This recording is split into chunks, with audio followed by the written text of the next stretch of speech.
Hey, fancy listeners. Franchesca Hampton here, and I am honored that you took time to tune in once again. And I'm committed to sharing content that will make you glad you did. So, welcome to the Fancy Thoughts Podcast, a weekly podcast designed to give you perspective, insight, and encouragement to release the greatness inside of you. I want you to live fancy life, where you are fostering achievement, never compromising you, because someone is waiting for you. Hey, fancy listeners. So glad to be back with you again for another episode. But before we get into this week, let's remind ourselves what we talked about last time. In our very first episode of season 2, we talked about as many as it takes. We said in this year, 2023, we have to do it as many as it takes, as many times as it takes, as many tries as it takes, even as much as it takes. We have to keep going. When we step out into greatness, when we move forward in releasing greatness, we have to understand that it might take more than 1, then 2, then 7 tries.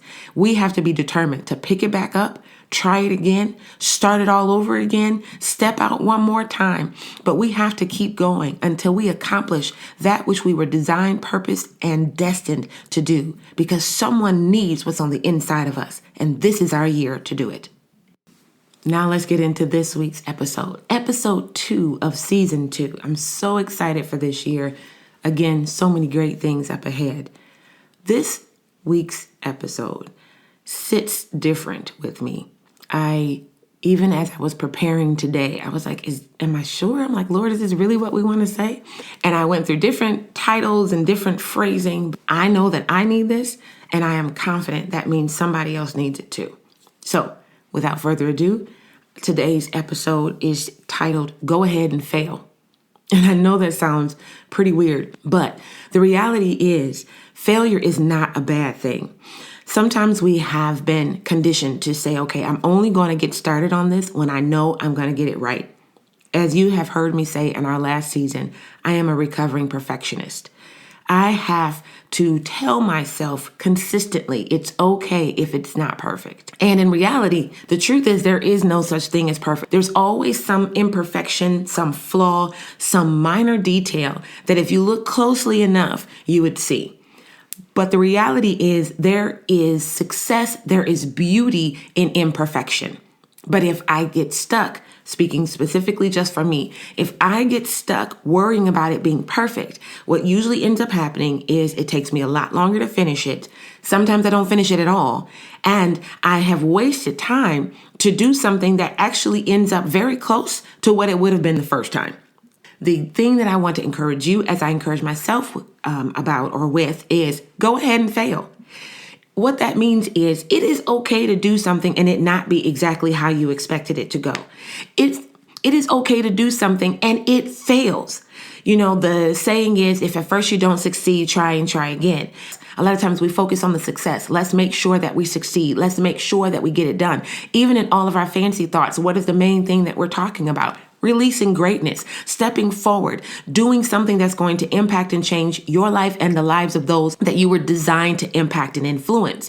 And in order to do that, you absolutely must succeed at some point. But do not allow the fear of failure to stop you from succeeding. Reality is that many times we're so concerned about failing that we don't step out and take the steps that are necessary in order to succeed. So my encouragement to you today is fail. And it sounds so weird even saying it out loud, but my encouragement is go ahead and fail. Do it and let it bomb. And I'm not saying to do so intentionally. I'm not saying to sabotage yourself. I'm saying be okay with it not being perfect. Be okay with it not succeeding. Be okay with not getting it right. You say, well, how can I move forward with that thought? Why would I ever want to do that? Because the reality is that just like we talked about last week, doing it as many as it takes, as many times as it takes, that means that at some point in time during those attempts, you might fail. You also could just stop. And we talked about that last week. We don't want to stop. We don't want to vacate our obligation. We don't want to just give up. So the alternative to that is doing it and knowing that it might not work the very first time. It might not succeed the very first time. It might not succeed the 7th time, but that doesn't mean you give up on it. It means that you learn. You take those opportunities. You take those failures. You take those chances that you took and you learn from them. You learn the way that you did it and the things that worked well and the things that didn't work well. And then you adjust. You pivot. As a former project manager, that was one of the biggest things that I had to learn throughout my career is pivoting. Again, as a perfectionist and a very organized person, I'm used to doing things that work. They go, you do it this way. If we're going to set out a project, we're going to do it this way. We're going to step into it this way. I'm going to provide these results. I'm going to provide this status. You're going to provide me this, and it's going to work out. We're going to use these tools in this format, and there it is. The reality is there is no such thing as a cookie cutter approach. Whatever you did for one person in one situation, or in the example I'm giving in one project, may not work for another. Why? Because each project is a collection of people with different needs. And even though those needs may be similar, those people are completely different. And sometimes some people need to see things more visually. Sometimes people need to see things more granularly. Sometimes some people need a more high level overview. Sometimes people need you to get down and put everything in the most minute of detail. You have to be able to pivot. That's what makes a successful project manager. Being able to pivot for your customer, being able to pivot for your team. If you need information from your team and you expect them to give it to you only in one way, that's not going to work because they're people and they operate, they think, they process differently, and you have to learn to pivot.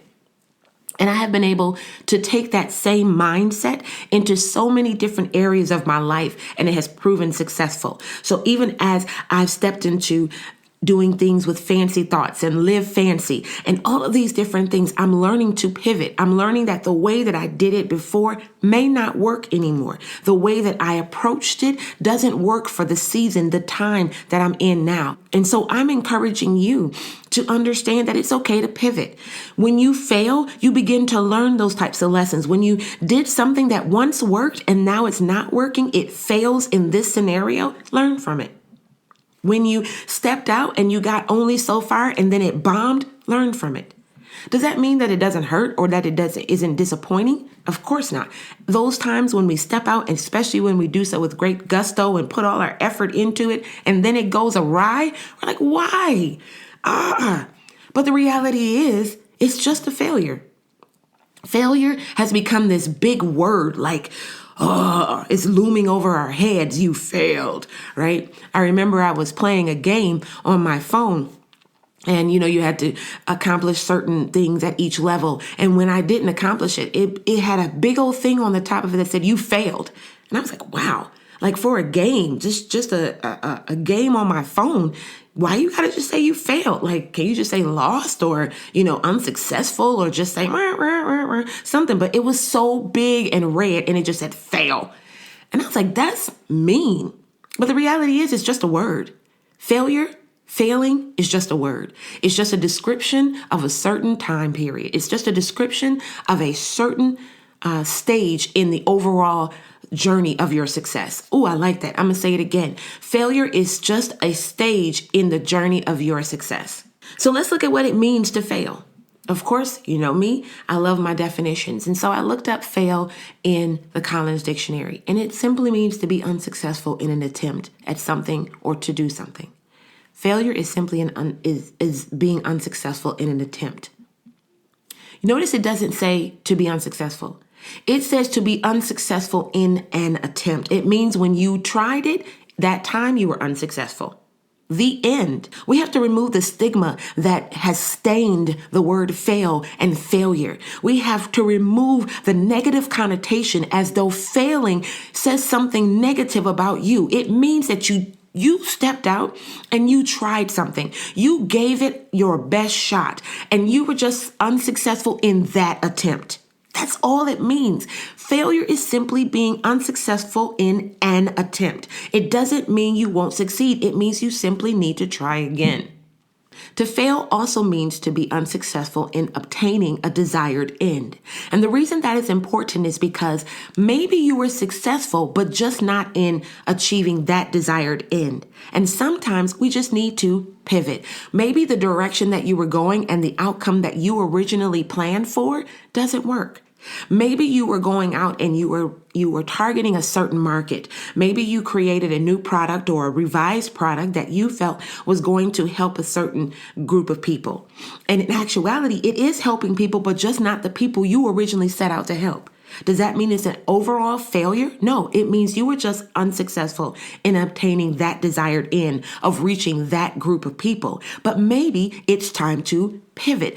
Maybe you just weren't aware of the fact that the very people that you needed to reach, or that very people that needed your product, your service, your revision, is different than what you imagined in the beginning.